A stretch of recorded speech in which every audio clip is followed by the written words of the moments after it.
agradecer à CNAL o privilégio de estar aqui e penso que posso agradecer em nome de todos os participantes nesta mesa redonda o privilégio de termos ouvido as apresentações que foram feitas, que de facto nos inspiraram imenso e que nos deram talvez o mote para nós fazermos uma mesa redonda muito íntima e muito próxima, porque de facto quem temos aqui são pessoas que já trilharam caminhos de encontro e já percorreram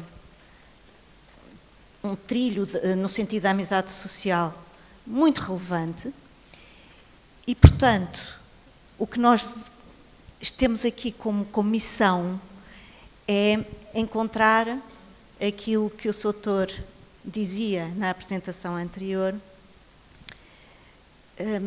truques, motes que nos façam, de facto, refletir o rosto de Cristo em cada dia da nossa vida, de tal forma que seja possível dizer de nós,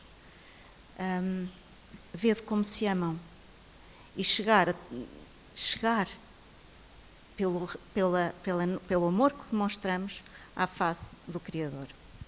Enfim, não sei se todos partilhamos a mesma fé aqui, os que estamos aqui presentes. Eu começava já de seguida, aqui, pela minha direita, Manuel Carvalho da Silva, toda a gente conhece, foi coordenador e secretário da CGTP, Intersindical Nacional, muitos anos, entre 1986 e 2012. É licenciado e doutorado em Sociologia pela ISCTE e coordenador do Laboratório Colaborativo para o Trabalho, Emprego e Proteção Social. Colabora. Eu, se calhar, fico por aqui porque é muita coisa que teria que ser dita. E ele perguntar, em primeiro lugar, o que é que o levou a este caminho da amizade social, o que é que o levou a fazer pontes, a criar consensos, como é que superou as dificuldades, isso talvez não passe seguinte, mas em primeiro lugar, o que é que o levou, o que é que foi a alavanca para a amizade social? Bom dia a todas e todos os participantes, em particular as minhas companheiras de painel, que saúde, e agradeço sinceramente o convite.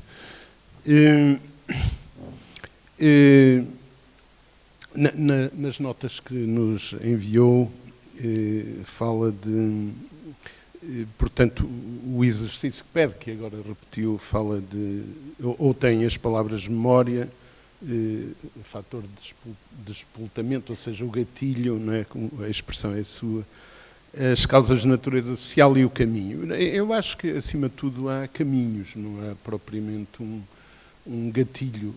Isso acontece em alguns casos, mas é a nossa formação que se vai fazendo, que vai fazendo um percurso e depois digamos, a capacidade que cada um vai tendo de ir inculcando, cimentando, desenvolvendo. É um pouco assim que eu vejo. Esta discussão em torno da construção da amizade social e nas dimensões da política e da cidadania vai levar-me, no decorrer da nossa troca de impressões, a trazer aqui alguns conceitos. E eu diria que, até ouvindo a comunicação anterior, fiquei a refletir um bocado sobre a necessidade de se analisar o conceito de amizade, o conceito de solidariedade, fraternidade, e ver a amizade tende, digamos, no uso mais comum, tende a colocar-nos no patamar da definição de preferências. Nós podemos escolher os amigos.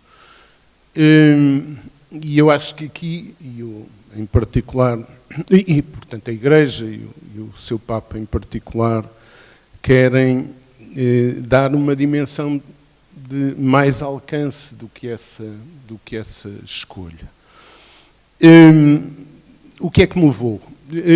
muito rapidamente, sinteticamente, eu vou apenas fazer registros da minha vida. Uma das coisas, das 3 coisas que eu recordo mais criança, é um amigo do meu pai entrar lá em casa e dizer que ia vender um terreno. Os meus pais eram pequenos agricultores, mas tinham posse de terras. E o amigo do meu pai disse-lhe, vendia aquele campo, ou ia vender aquele campo. E eu fiquei a pensar, mas como é que ele vai vender?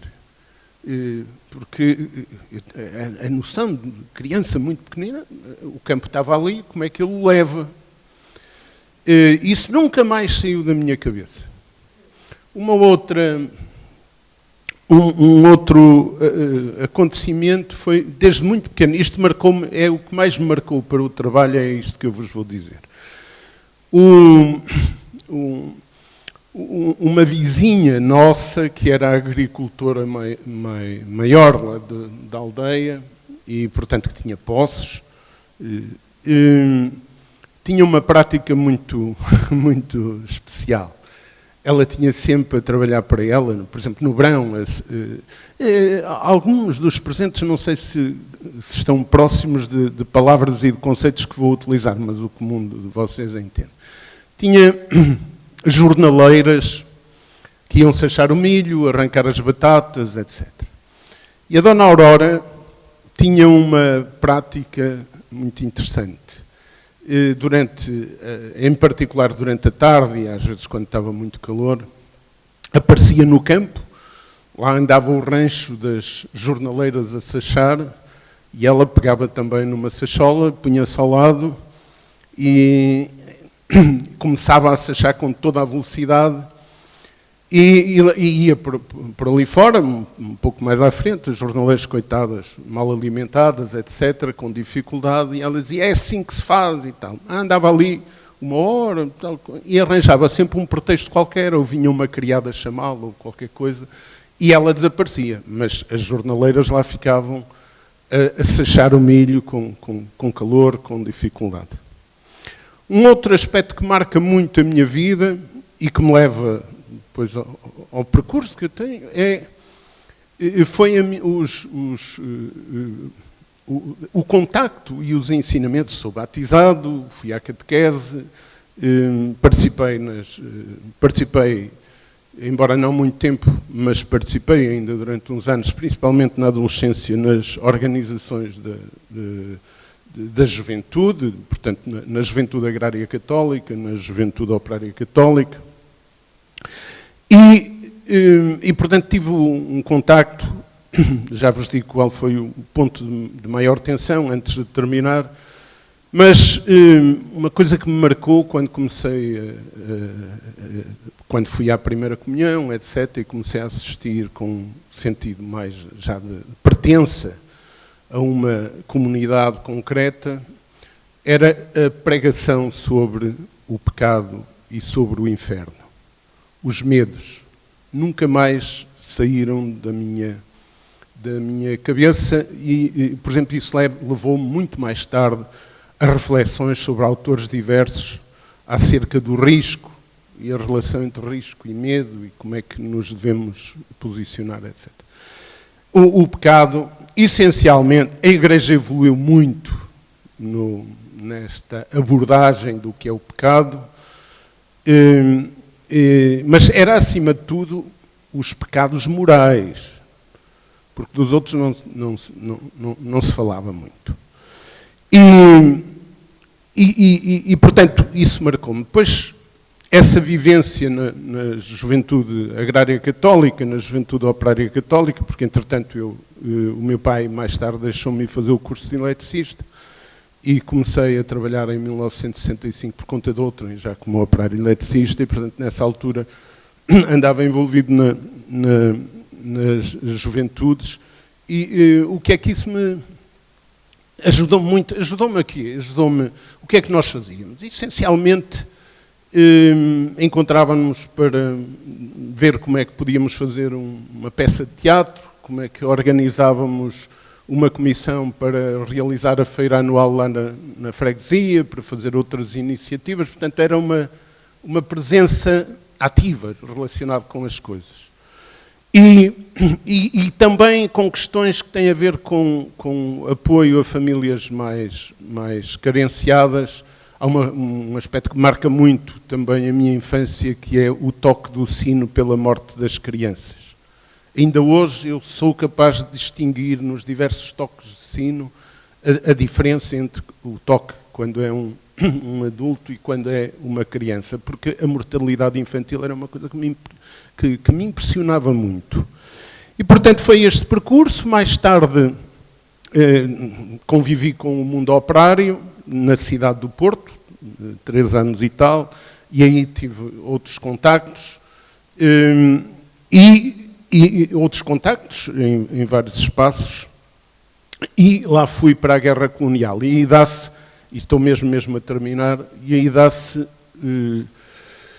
a observação da violência da guerra, das injustiças. Eu devo confessar-vos, não temos tempo hoje de falar, mas eu tinha a noção, eu regressei, fiz a guerra colonial durante 25 meses e meio numa zona bem difícil de Cabinda, do enclave de Cabinda, e a minha ideia sobre a descolonização é que ela ia ser muito mais violenta, por aquilo que eu tinha observado.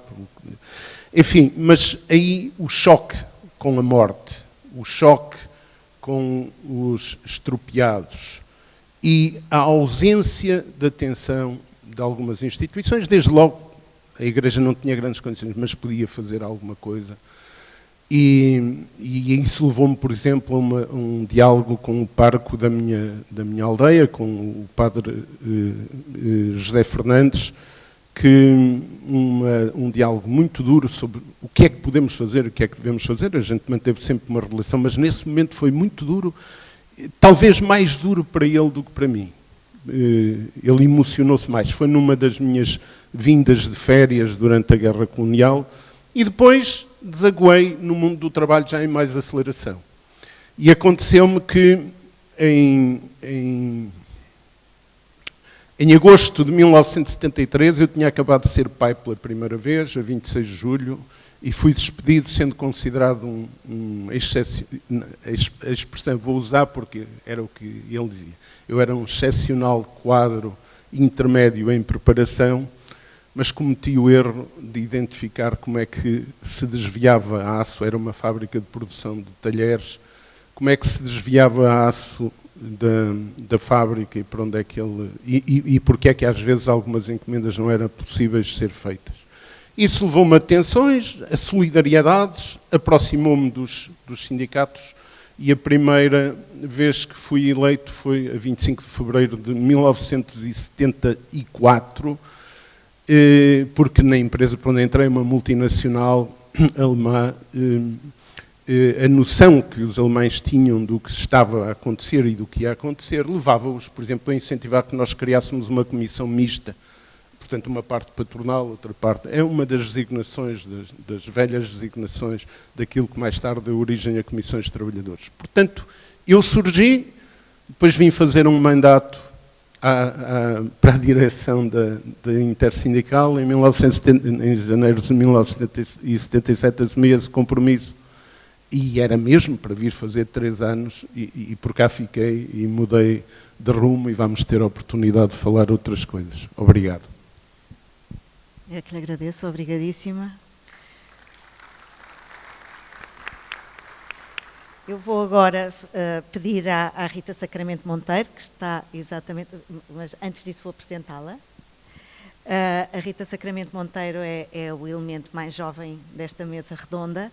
E é ótimo nós podermos ter estas sensibilidades diferentes e estes registros de memória também diferentes.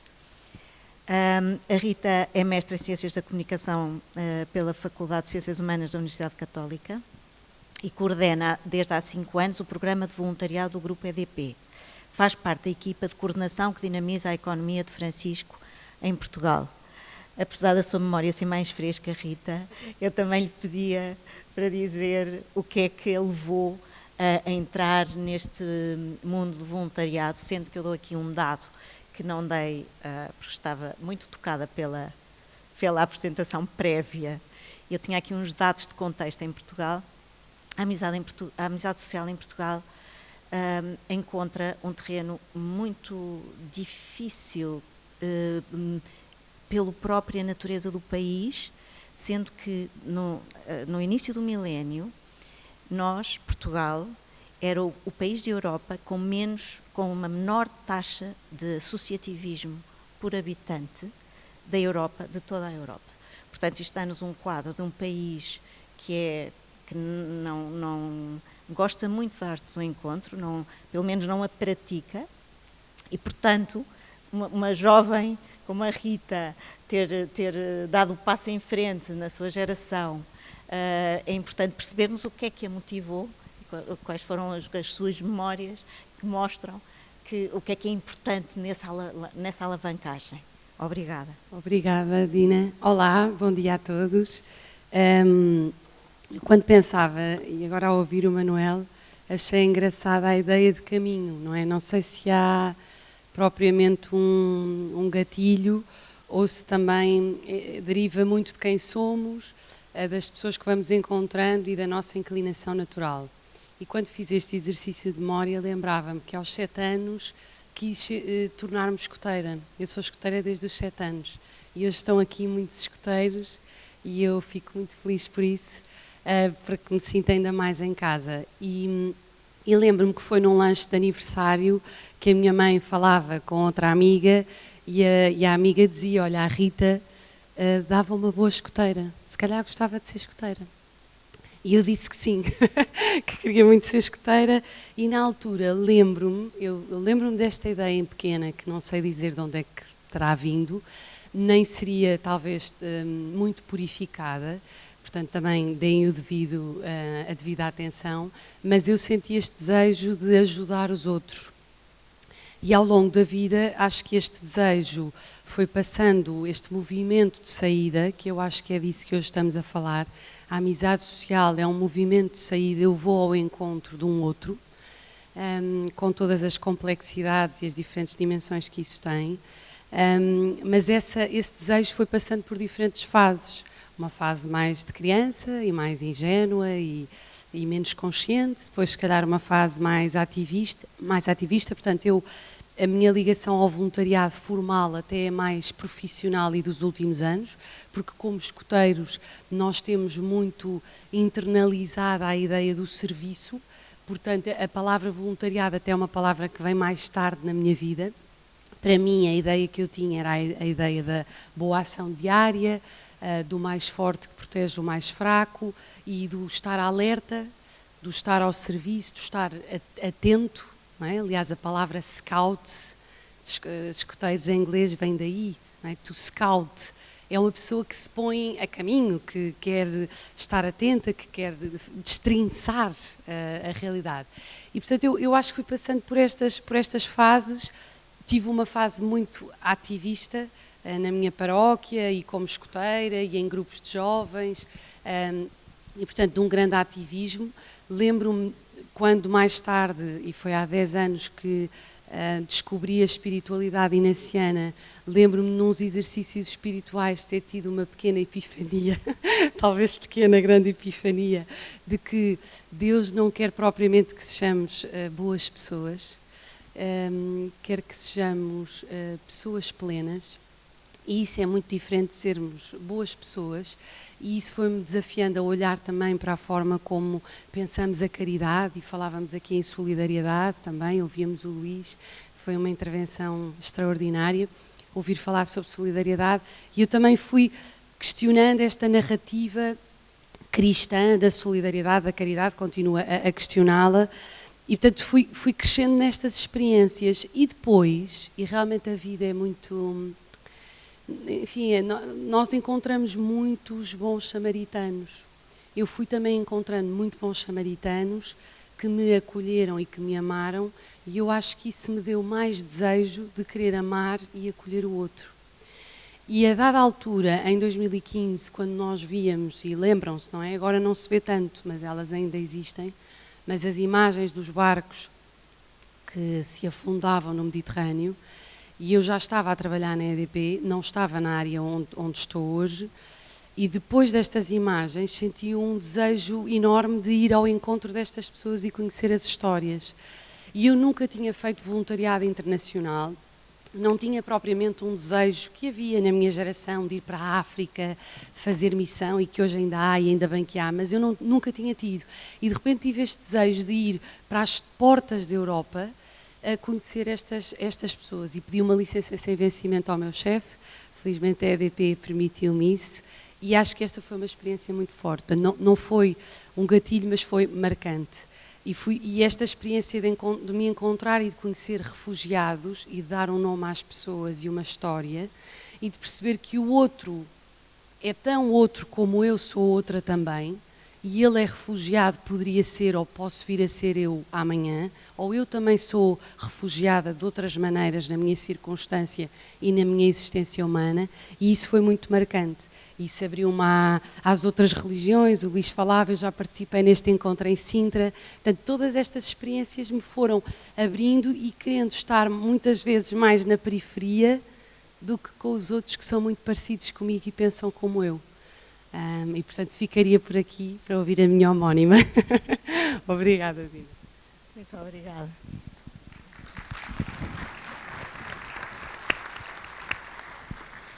Muito obrigada, Rita.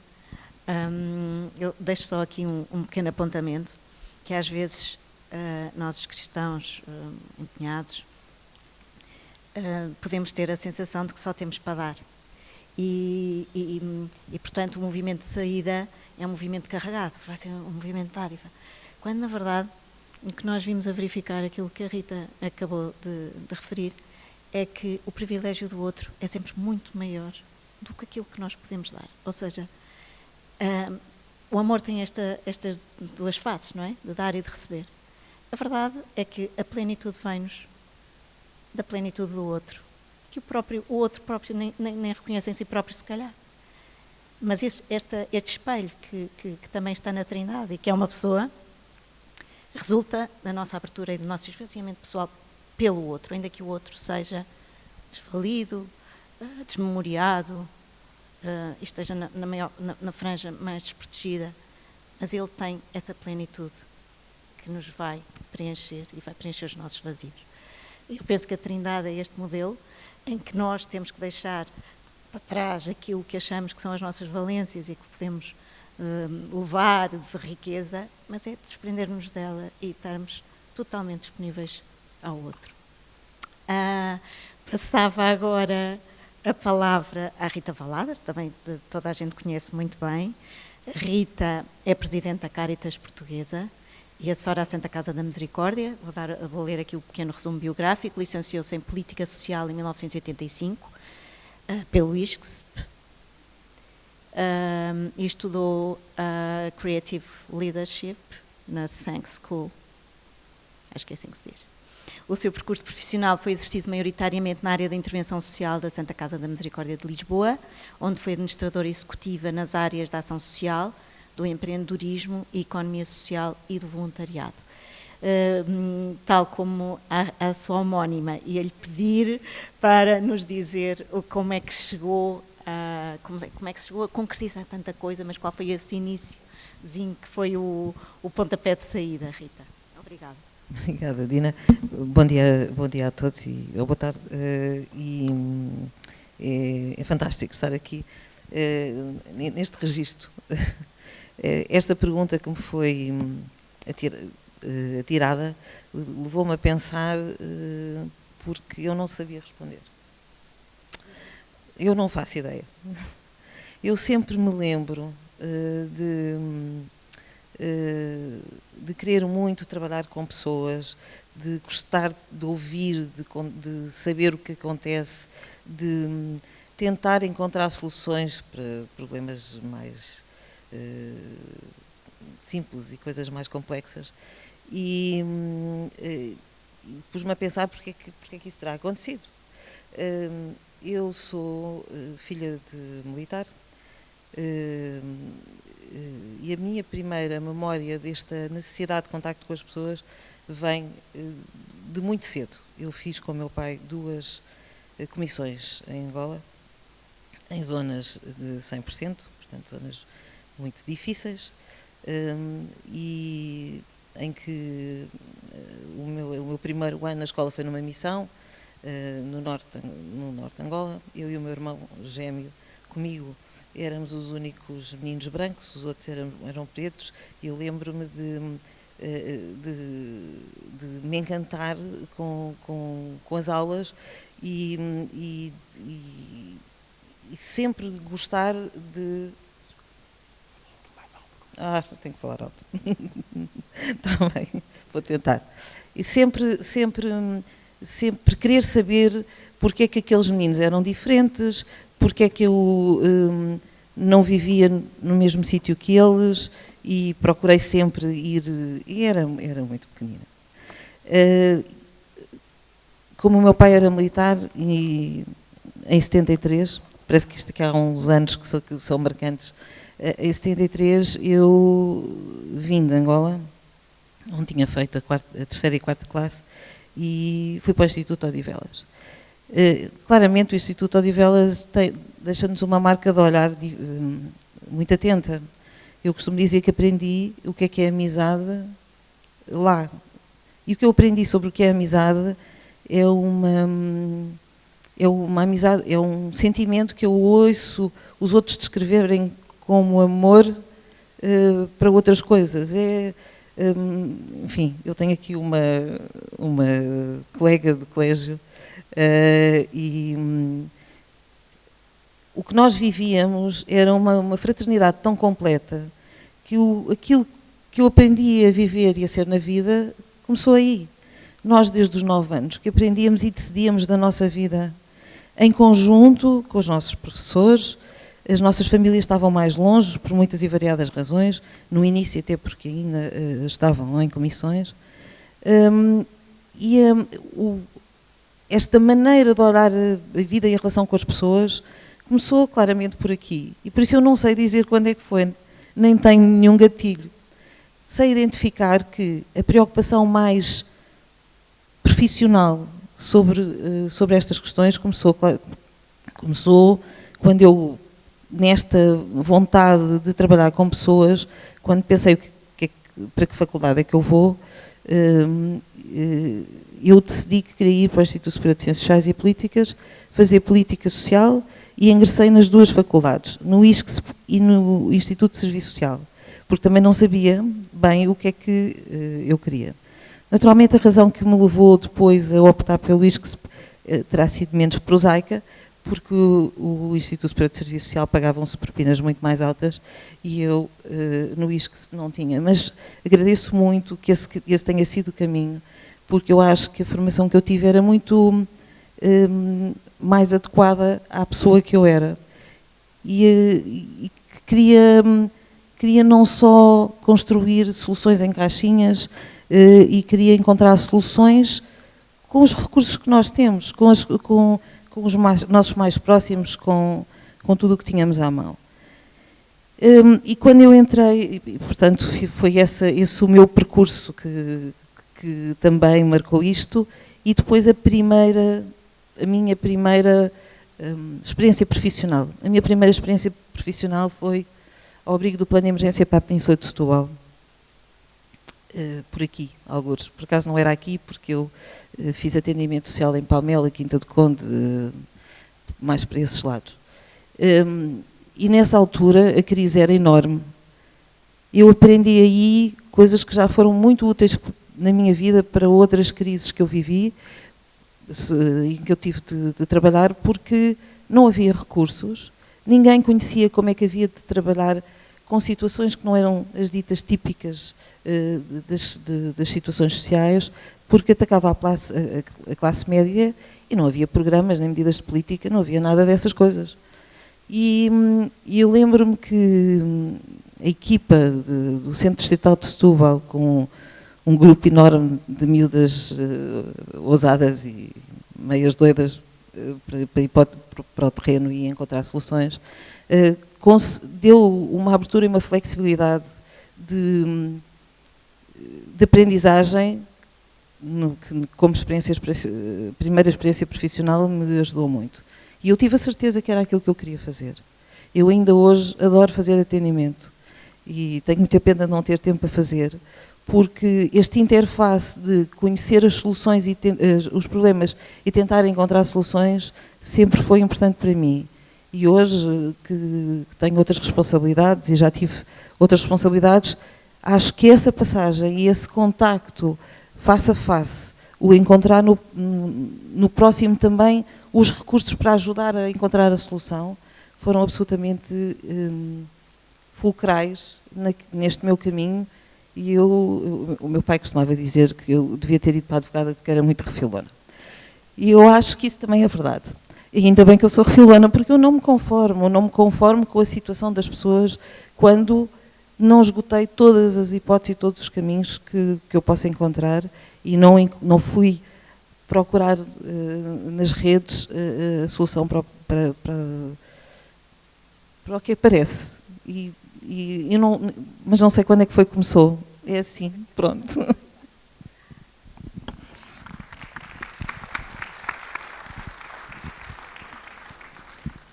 Obrigadíssima, Rita. Eu acho que sabe, porque assim, quando se começa a vida numa missão, por favor, você não se lembra, mas já lá estava. Não é? É mais isso. Obrigadíssima. Eu agora vou fazer a segunda ronda. Só vamos ter tempo para 3 rondas. Vou começar por outra ordem.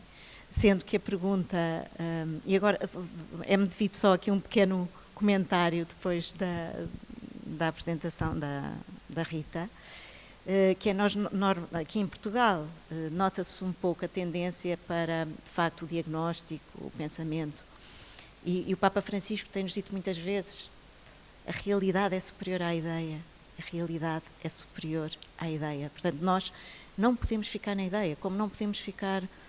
De facto, somos leigos, não podemos ficar... A Eucaristia tem que levar ao serviço, a contemplação tem que levar ao serviço, e todos os dias nos devemos questionar disso. Como é que nós fazemos da graça obra? Como é que nós traduzimos a fé em obras? E esta inquietação da Rita, eu não descanso enquanto não encontro uma solução,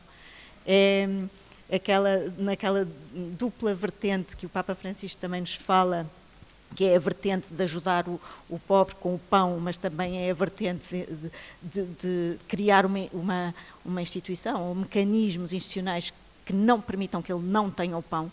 Esta dupla vertente de cidadania e de política, que são as duas, ambas importantíssimas, e que todos podemos cumpri-las, ajudando de uma forma ou de outra, na mais elevada forma de caridade, como também o Papa Francisco nos diz na Fratelli Tutti, e na Evangelii Gaudi também já tinha dito. Estes são os caminhos, de facto, de proximidade, porque a realidade é superior à ideia. Não nos podemos desligar disso. Rita, vou agora pedir-lhe para nos dizer e partilhar connosco que constrangimentos é que sentiu neste seu caminho da amizade social, e como é que os superou, ou como é que tem sabido superá-los? Obrigadíssima. É uma pergunta difícil. Eu parece-me que há aqui uma ideia de base hoje em relação a tudo o que estamos a dizer e que tem a ver com o olhar que temos do outro. O que é o outro para mim e o que é que eu sou para o outro? E eu acho que o que hoje, ou eu sinto, como dizia o Luís, eu sinto que o convite e o que estamos aqui a olhar é o outro é meu irmão ou é meu amigo. E é neste paradigma que se situa esta amizade social. E, portanto, só assim é que se ultrapassam as dificuldades próprias da relação com o outro. O outro é diferente. Eu, com os refugiados que fui conhecendo e que depois conheci na Sicília e depois conheci na Grécia, fui percebendo as diferenças. Eu achava que sabia do mundo. Aos 20 e muitos achava que sabia do mundo, que até era uma pessoa informada, e de repente estou diante de um africano com 20 e tal, não, com 18 anos, do Senegal, que se pôs a caminho e que na Líbia se sujeitou a ser escravizado para fazer dinheiro, para se meter num barco, para poder morrer, para chegar à Europa por uma vida melhor, potencialmente. E de facto eu não sabia de muitas coisas. Portanto, a primeira dificuldade, a primeira barreira da relação é nós não irmos além das nossas seguranças e das nossas certezas. Quando vamos, é uma descoberta inacreditável. Eu sou muito mais rica e muito mais feliz por ter conhecido estas pessoas. E quando venho destas experiências, venho com a riqueza de quem descobre um mundo de sonhos, de esperanças e de quem percebe que a pobreza material está muito mais vezes cheia de riqueza espiritual e de riqueza de felicidade do que nós pensamos aqui, de uma realidade mais privilegiada, pronto, pelas condições que temos. Portanto, eu acho que em primeiro lugar é preciso arriscar, conhecer o outro. Para isso é preciso ir às vezes contra um ritmo, que é o ritmo em que vivemos muito acelerado. É preciso um ritmo mais lento. Eu lembro-me que nos centros e nos campos de refugiados por onde passámos, o que havia era tempo, e o que estas pessoas tinham nas mãos era tempo. E nós tínhamos que tentar ajudar a preenchê-lo. E também percebi que mais do que fazer, e a Dina falava agora desta tensão entre o fazer e o ser, que eu acho que nós vamos todos tendo, mais do que fazer atividades com eles, que nós voluntários também achávamos, e muitas vezes os voluntários vão com as suas agendas, era muitas vezes ser e estar. Ser a Rita e estar. Às vezes mostrei no meu telemóvel a minha família, falei sobre o meu trabalho, falámos sobre o amor, perguntaram-me logo porque é que não tinha aliança. As mulheres na terra deles já estavam casadas, eu expliquei aqui a diferente. Pronto, portanto, é isso, é este ritmo mais lento. E depois, às vezes é preciso ganhar perspectiva, dar um passo atrás na relação para ser possível este encontro. E de facto, persistir, não é? Persistir. Não há encontros sem conflito. Nós muitas vezes, até como católicos, podemos achar que o conflito e o confronto não faz parte da amizade social. Pois acho que estamos enganados. Faz parte. O conflito, o confronto, a discussão, eu não me conformo, eu também sou refilona, eu não me conformo, é das Ritas, é da Santa Rita das Causas Impossíveis. Portanto, o confronto faz parte, a tensão dos limites, a discussão, mas a discussão na base do respeito e de considerar que eu não sou superior ao outro, eu sou igual e, portanto, tenho o mesmo respeito pelas ideias do outro e pelo que ele é e aquilo em que acredita, como o desejo que ele tenha por mim. Se assim não for, não há espaço de encontro, não há espaço de diálogo. E nós vamos extremando, como dizia o Luís, e estamos a ver isso dentro da igreja, fora da igreja, no tempo presente, extremando, e às vezes achamos que estamos muito mais longe do que na verdade estamos. Portanto, eu tenho feito esta experiência de arriscar, de desafiar. Eu, como coordenadora de um programa de voluntariado, falo muito com voluntários e esta experiência de desafiar os outros a arriscar, conhecer uma realidade é extraordinária, porque nós vemos coisas incríveis a acontecer. Já vimos em nós, mas de repente vemos no outro e isso é extraordinário. Obrigada, Rita. Eu ia fazer aqui um pequeno comentário, que de facto nós entrincheiramos-nos imenso em pequenos preconceitos, e que normalmente os preconceitos nós temos para nos dar segurança a nós próprios, mas cada um deles ergue um muro intransponível e dificulta-nos pormos... sujeitar-nos ao encontro. Nós achamos que vamos sujeitar-nos a um encontro com a diferença. O Papa Francisco também usa uma expressão muito gira e sugestiva, que é, não se espera que nós sejamos uma esfera, que a amizade social nos conduz a uma esfera toda equidistante de um núcleo qualquer. Não, isto é um poliedro, em que as diferenças dos outros servem para enriquecer o quadro, e que estão até mais longe ou mais perto, mas estão num sentido de unidade que preserva, e não só preserva, como fomenta a diferença.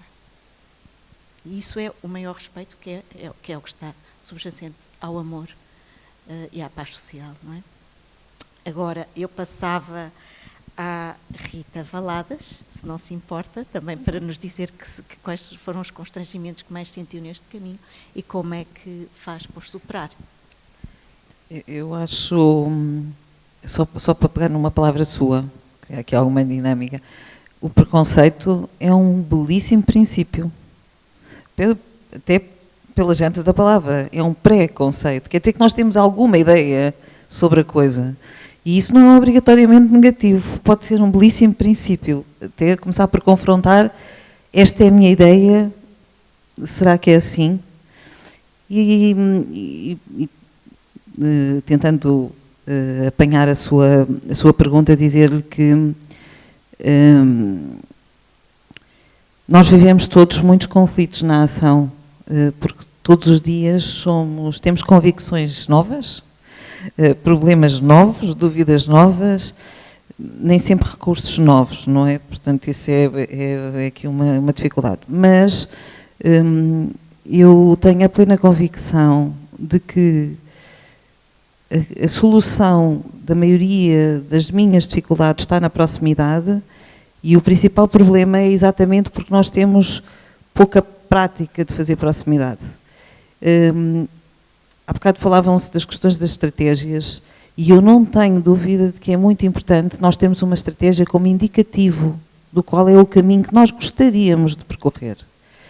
O mais comum é que pouco depois de nós começarmos a implementar uma estratégia, os caminhos levam-nos para outro sítio e as estratégias também têm que ter essa flexibilidade, têm que considerar que o caminho, as ferramentas e os problemas, as soluções e as pessoas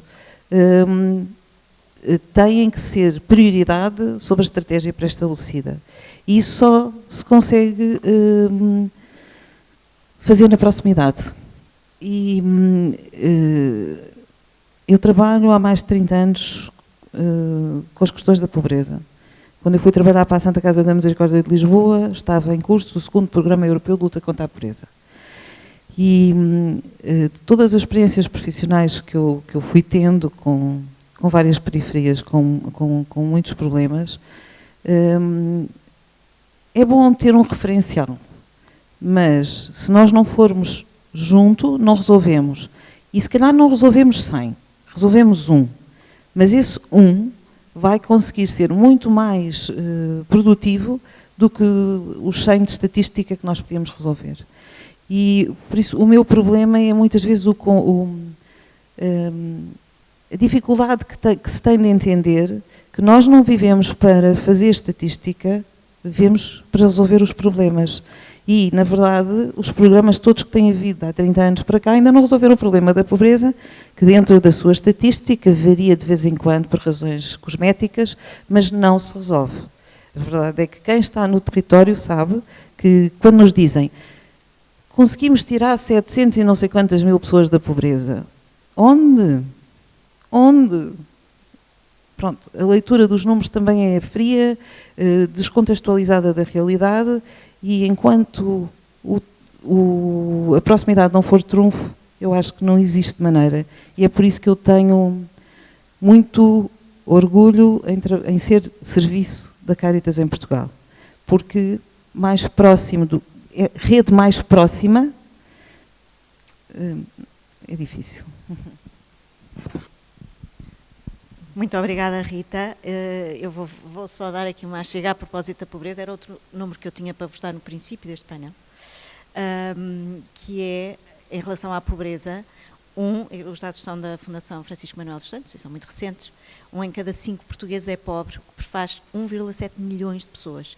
E 30% dos pobres são trabalhadores ativos, o que significa que o trabalho já não é garantia para uma vida acima do limiar da pobreza. Isto, de facto, só pode acrescentar outra coisa dramática que eu acho que esse magnífico estudo tem, que é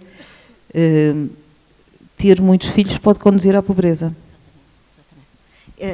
Sim, as famílias numerosas são uma... É a leitura dos números. É verdade, é um fator de vulnerabilidade, família numerosa.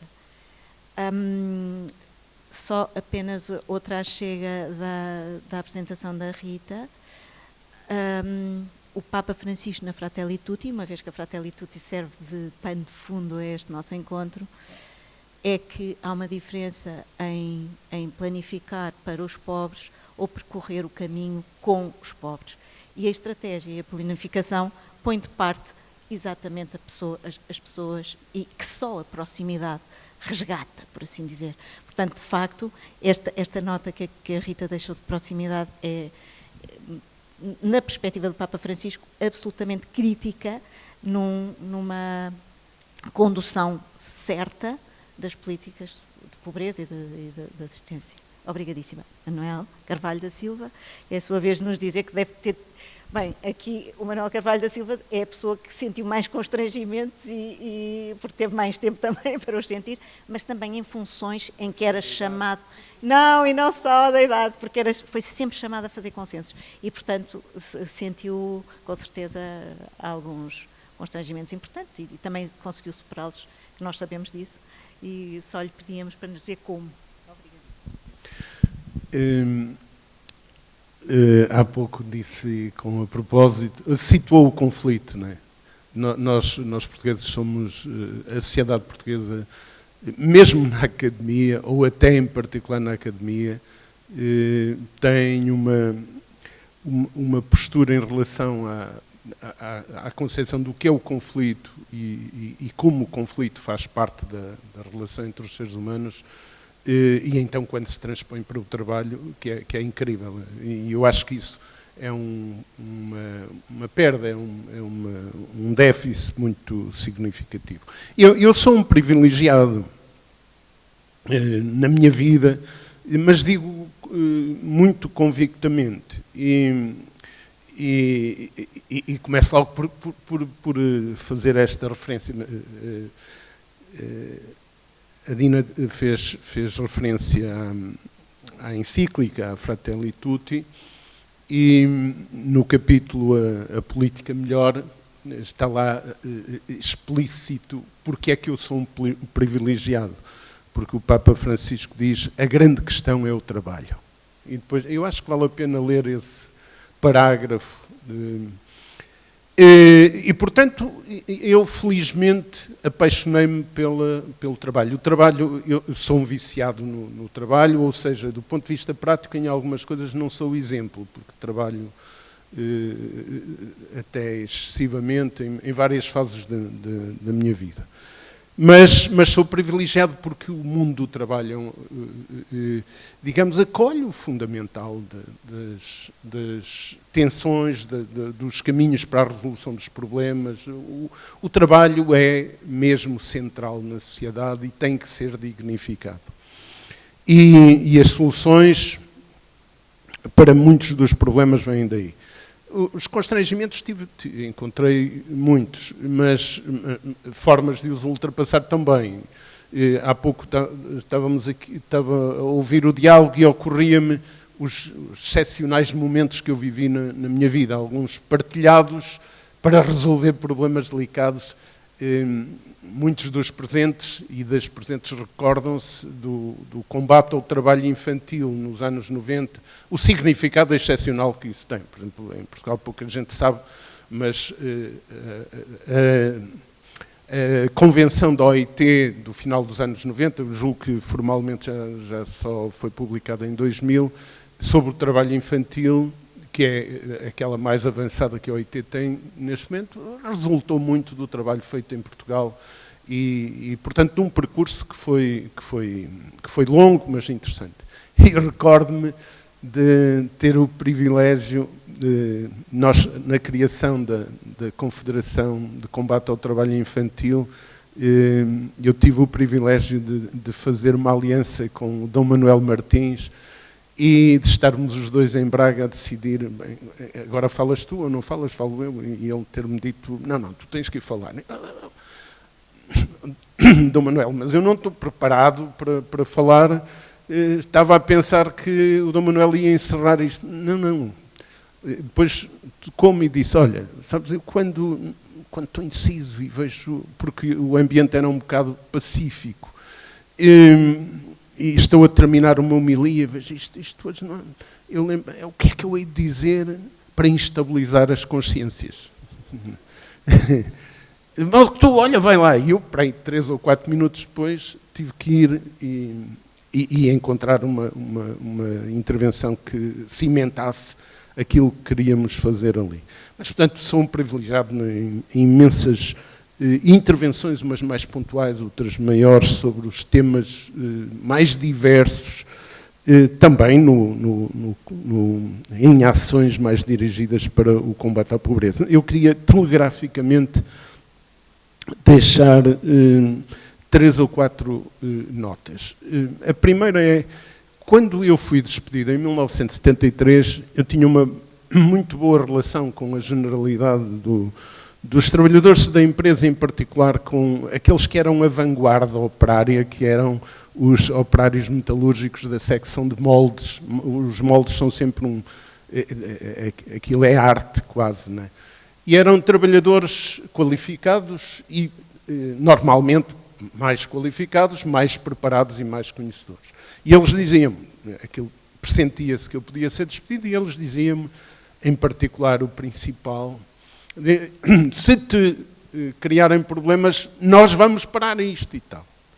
E quando eu lhes transmiti que tinha acabado de ser despedido, eles hesitaram, estamos em 73, e não pararam, não fizeram a greve. E eu disse-lhes, eu acho que vocês fazem bem. Não arrisquem porque correm demasiados riscos. E, portanto, isso não deixa de vocês continuarem a ser meus amigos e poderem fazer tudo por mim. Muitas vezes, no movimento sindical, vivem-se essas situações.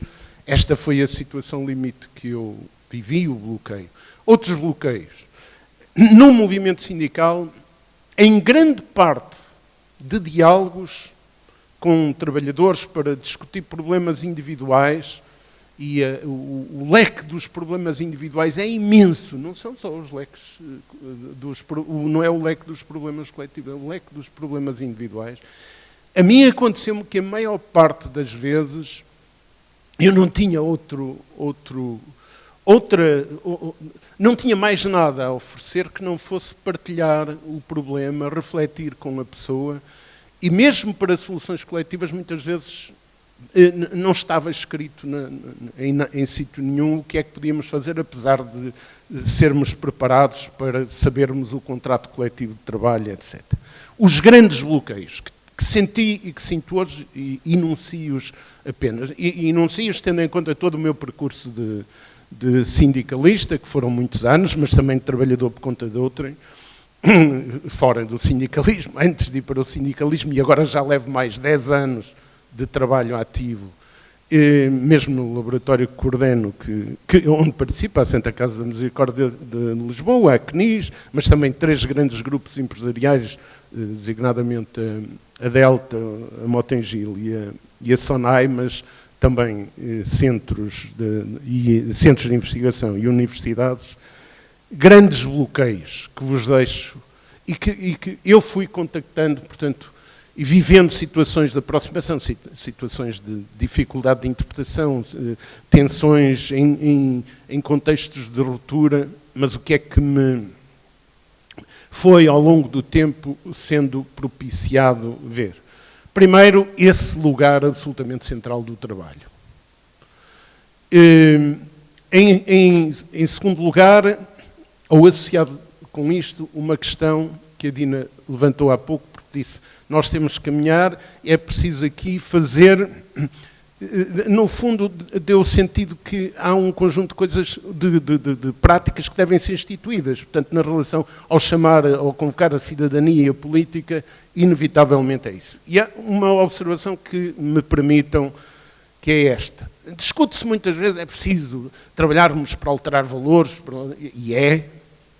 e procurar um bom quadro de valores, porque um dos dramas com que vivemos já há muito tempo é essa confluência absolutamente explosiva do consumo com o individualismo, ou do individualismo com o consumo. Mas é preciso valores, mas não chega a valores, é preciso compromissos coletivos. É preciso entidades que representem, que sejam intermediações, senão não há vida democrática, e que a sua voz seja reconhecida como algo que é de representação coletiva. Esta coisa de opinião do senso comum, ou melhor, não é do senso comum, o senso comum obriga a outra justificação, mas a opinião de uma pessoa qualquer que não sabe nada de um assunto, ou que até comenta maldosamente um assunto, ser equiparada à opinião do especialista, do estudioso do problema, isto não tem sentido. E, portanto, atenção a esta questão. Mesmo, do meu ponto de vista, em toda a nossa atividade de intervenção social, este aspecto não pode ser descurado. A outra questão é que eu me fui aproximando. Quando falamos de direitos no trabalho, falamos de direitos humanos. Não nos esqueçamos disso. É pegar na Declaração Universal. Salvo entre o artigo 22 e o 28, há uma série deles, mas o 23, o 24 e o 25 são fundamentais. Atenção, a Declaração Universal dos Direitos Humanos, que julgo que é um instrumento fundamental para todos os cidadãos das mais diversas sensibilidades e credos que intervêm na sociedade, a Declaração Universal e o conceito de direito. O direito tem sempre implícito deveres, mas se não tivermos a consciência do direito, não temos acesso aos deveres. Não é? E aí, julgo que o João Paulo XXIII até tem um texto interessantíssimo sobre a matéria. Mas dizia eu que os direitos no trabalho que a Convenção, que a Conferência de Filadélfia, ainda em 1944, plasmou, são a inspiração, o corpo fundamental da Declaração Universal dos Direitos Humanos. E a sociedade hoje está distante de olhar os direitos do trabalho como direitos humanos, no seu fundamental. É preciso repor isto. A outra questão liga-se com isso e termino, que é: nós não podemos abdicar do Estado moderno. O Estado moderno é o Estado social de direito democrático. O Estado moderno não é o Estado de direito democrático. Repito, é o Estado social de direito democrático. E isto tem implicações. E implicações algumas bem fortes. É que as pessoas são os sujeitos. Os seres humanos são os sujeitos. Não são os prestadores dos direitos, não são os prestadores de apoios, pertence às pessoas. E qualquer ser humano abandonado à benevolência alheia, ela pode ser necessária. Ela pode ser necessária. Há dimensões do assistencialismo, eu conceptualmente distancio-me do ponto de vista global, mas reconhecer que o assistencialismo é necessário e, portanto, que tem em tempos de emergência uma necessidade, é uma evidência. Mas nós devemos procurar ir mais fundo. Aquilo que são os conceitos de fecundidade, de procurar os valores mais fundos e os objetivos mais fundos e não o imediato a que o Papa tanto nos apela. O Papa Francisco nos apela, eu acho que precisam de estar presentes nesta abordagem. Perdoem-me, mas a última nota é esta. O trabalho está desvalorizado. Eu disse ainda na sexta-feira da semana passada, numa assembleia a convite de uma associação empresarial do norte do país, que é a APD, e para uma assembleia de empresários, CEOs, engenheiros, também lá estavam outras pessoas, como é evidente, mas eu disse, custa-me ver neste país que as escolas da economia, da sociologia, do direito, da engenharia, secundarizaram o trabalho. E secundarizaram a empresa. A empresa hoje é estudada nas universidades quase só na componente gestionária. E uma das questões que levantava na sexta, mas a organização do trabalho, não é as relações de trabalho, a organização do trabalho nas empresas e nos serviços é uma questão menos importante que a concepção de gestão no plano geral. Não, é que esta concepção de gestão tem um pressuposto, que é alguma submissão ao determinismo financeiro, não? À financeirização da economia e de tudo. E, portanto, nós precisamos de revitalizar o lugar do trabalho e o lugar da empresa nas suas dimensões todas. E a outra questão, e termino mesmo, é as relações de trabalho são muito complexas, mesmo muito complexas. E eu direi que é preciso ter presente que na relação de trabalho não há troca de favores. Os trabalhadores são mesmo trabalhadores, seja por conta de outrem, por conta própria, seja gestor, seja... O trabalho é trabalho. Não são colaborações. Esta descarga que se tenta fazer do valor e do lugar do trabalho tem que ser combatido. Nas relações de trabalho há interesses colocados de um lado e do outro, para servir um princípio que acho que todos nós aqui não abdicamos dele, que é o trabalho como direito universal e o trabalho com dignidade. E, portanto, na relação de trabalho procura-se que os interesses de um lado e do outro se aproximem e encontrem até objetivos comuns, mas partem desta realidade. Há interesses distintos à partida. Um oferece a sua força de trabalho, tão bem descrita por Francisco, e do outro lado está quem pode acolher ou não e pode enquadrar melhor ou não. Obrigado e desculpem este alongamento.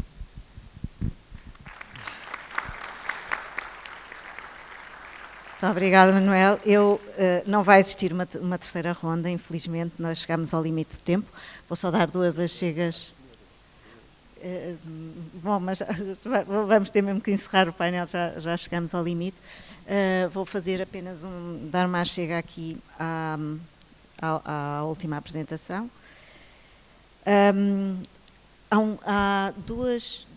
Referiu 2 elementos muitíssimo importantes. Um tem a ver, de facto, com a organização do trabalho. Nós, em Portugal, é uma originalidade. Em todos os países, a uma maior qualificação corresponde uma maior produtividade.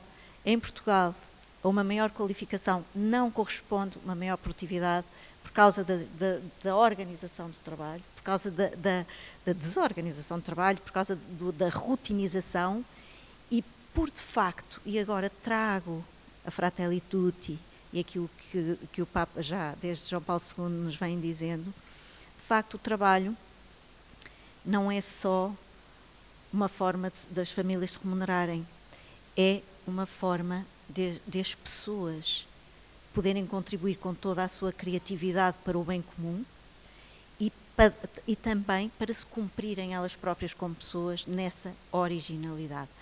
Portanto, nós aqui na Amizade Social acabamos na questão do trabalho, não é? Eu não sei bem se era este o caminho, mas foi aqui que o Espírito Santo nos conduziu, a verdade é essa.